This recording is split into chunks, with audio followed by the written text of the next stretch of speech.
Good morning, ladies and gentlemen. Welcome back to this Business Monday Mornings with Business Coach Malloy. And I hope you have been having a fantastic year-end, 27th of March, and you are on the verge of closing out 22-23 on a high. I hope things are going well and you are also having a fantastic business plan ready and waiting to be rolled out from 1st of April. 4 more days to go, and I hope you're on track for your numbers. But life doesn't stop as on 31st March.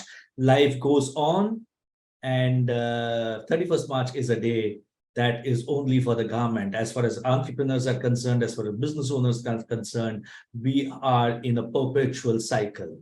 So today, day 6.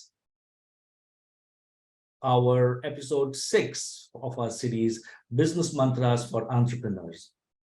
Last week, we started the step-by-step methodology for building a commercial, profitable, sustainable business, which at some point in time can work without the active involvement of the business owner. And we looked at step 1 of which we started last week. And the step 1 was the entrepreneur business plan. What is it and why is it so important? Today, we start with step 2, creating a value proposition. For a business to sustain or a business to grow, you need to have a product and a product/service. And a disclaimer today. So whenever I use the word product today, it's going to be both product/service. No business in this world can survive without a product/service. If you go back about 15, 20, 30 years, most of the businesses today, most of the businesses then were on product-based. But over time, a lot of businesses today are looking at service. So whether you are a small business owner or the CEO of the next big e-commerce startup, you need a clear means of expressing your product's value to your target market. And that is what we call unique value proposition. Also known as unique selling proposition, it's a statement that clearly expresses your product or services' distinct selling points to your potential customer. It should answer the why should the customer buy from you. And I've heard the statement multiple times, ladies and gentlemen, where a business owner feels that I have the best product or service, and hence the customer should buy from me. That unfortunately is not good enough.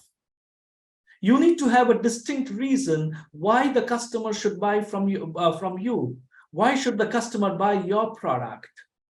So this UVP or the USP statement should clearly elaborate on the specific benefits your product offers, why your target market should choose your product over competition, and how your product resolves the pain point. So there are a few steps that you can use while you're developing your UVP or the USP. Today, I'm going to talk about 4 steps. First, identify your ideal customer. And again, this is something that I've heard multiple times when I ask this question to a prospect or a client, that who is your customer? And he says, I sell to everybody. Now, unfortunately, the fact of the matter is, if you are selling to everybody, you're selling to nobody. In other words, you need to create a buyer persona. And if you have multiple buyer personas and multiple target segments, you may need to create, or you will have to create, a different UVP for each of those persona. For example, a mattress company could sell mattresses to both personal homes and to hotels, but the UVP for both these TGs, as we call the target groups, have to be different. So please go out and define your target customer. And one area that we work with is, when we are working with our clients, is create those different target customers and have a different marketing plan and marketing activity list for all these customers. Number 2, list your product's benefit, value, and how it stands out. So once you've identified your ideal customer, it's time to generate the information you need to piece your UVP statement together. Start by listing out all the ways your product benefits your target customer. Next, determine the value that your customers would receive from those benefits. And lastly, use your unique value to identify all the ways that your product is different from competition. Make sure that when you're creating your UVP or your USP, all these three topics are covered. Number three, step three, focus on clarity and specificity. The most important thing of writing a UVP is to ensure that the buyer can quickly and easily understand that message. To accomplish this, you need to have very, very straightforward and specific languages. Avoid as much as possible using technical jargons, and some of us may need to use technical jargons, but avoid using technical jargons. Explain your product's unique value in a language your target market will connect with. And lastly, step 4, test and optimize your UVP. No UVP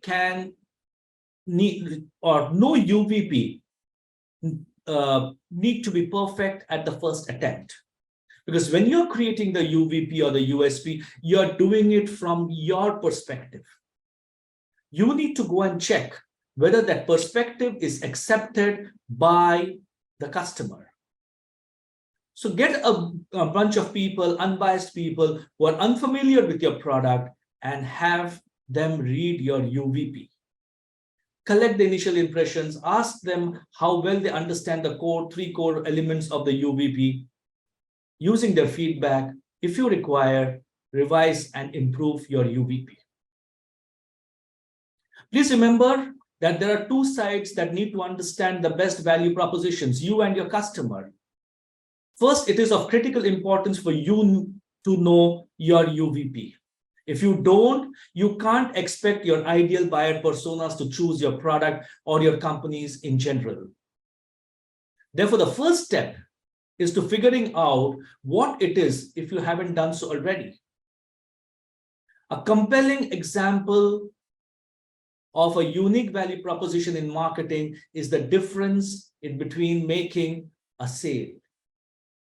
While it matters what you know, it is very, very critical that your potential customers know your UVP. If they don't understand, that means either you don't know what your value proposition, you do know, but you're failing to communicate the unique value proposition to your target customer or target buyer. Or the third option, you do know and you are communicating, but the target audience doesn't feel that the value proposition that separates you from competition is the value proposition that they would accept.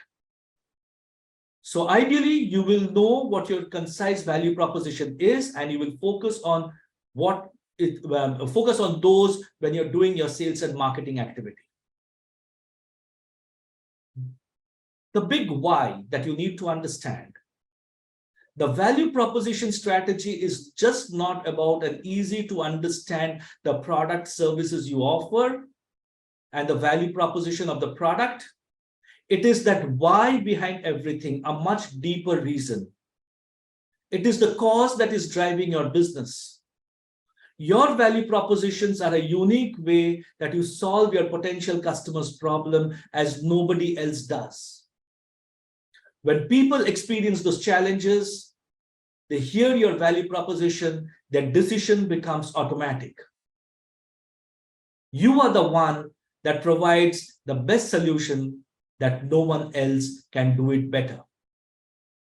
So by that, you are elaborating on the big why. Now comes the big how. The value proposition will also answer the question, how do your product or services value proposition help others solve their problems?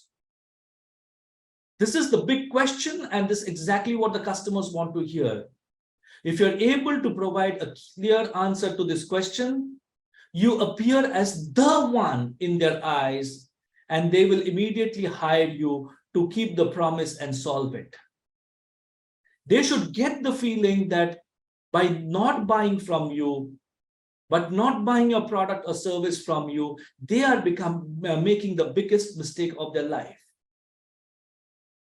UVP is actually the promise of value. It should be messaging concisely how and why your company is better than your direct customers. This approach of leveraging the value proposition most effectively should be in our 1 or 2 sentences, emphasizing your company's features, benefits, and customer experiences.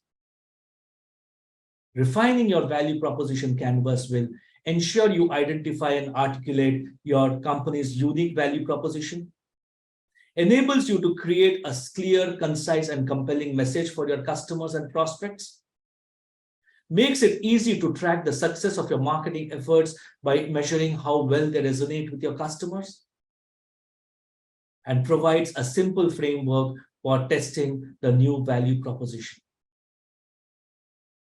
A recent survey conducted about the 8 leading reasons why customers buy, and it is in this sequence. First, credibility, quality, company reputation, level of service and support, reliability of salesperson, responsiveness to complaints, ability to meet deadlines, and finally, number 8 is price. Yes, ladies and gentlemen, you're right. The one which is at the bottom of the list is price. But unfortunately, our sales people and to some extent our business owners are only selling on price. Good salesperson actively listen to the customer comment of confirming their understanding of their needs to determine the level of satisfaction with current products or services, which can then be sold through the UVP. Communicating means asking the right questions, listening, demonstrating, understanding where the customer is speaking. It also means directing the discussion and focusing the customer's priority and interest. If your salesperson is developing a strong reputation for being responsive, innovative, and reliable, they will be in demand regardless of the competition or economic climate. But for that, you have to define your UVP, and your customer should buy into your UVP. Determining a product's values can help you price it appropriately. It can overcome those price barriers and get a better understanding on how your target audience perceives it and decide whether the product requires additional enhancements. That is the importance that should be given to UVP. You're not selling a product or a service, ladies and gentlemen. You are selling an UVP. But unfortunately, most business owners are giving the least amount of importance to developing this UVP. We at Beyond Red Ocean Consulting are there to help make your entrepreneurial journey a success. So whether it is making a business plan or UVP, reach out to us to know how we can help you develop this. You need to move out of that selling on price. Thank you so much for staying up with us. It has been 55 weeks that we are together on every Monday morning at the same time. And the only way we can do all this is because the tons of messages that we get through the week. Keep writing to us and we will respond to all your queries. Till next Monday, same place, same time. But next Monday will be the 3rd of April, and we will be into a new financial year. I hope you're all set for that. Till then, have a great closure to 22-23. Have a great week, great month end, and I shall see you on the other side of 22-23.